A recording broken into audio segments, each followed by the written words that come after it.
Maghukay dito sa pinapagawa naming bahay.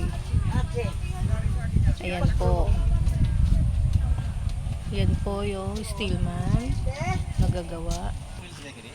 Ayan guys. Ito yung hukay first poste.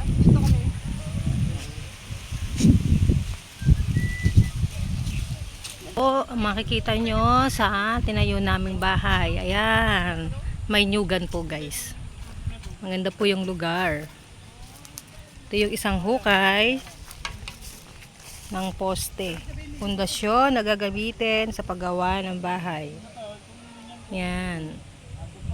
Ganda ng lugar guys. Napakaliwalas. Kaya samahan nyo ako sa aking vlog. Sa susunod kong vlog. Paano magpagawa ng ganitong bahay. At magkano magagastos guys. See you by next vlog guys.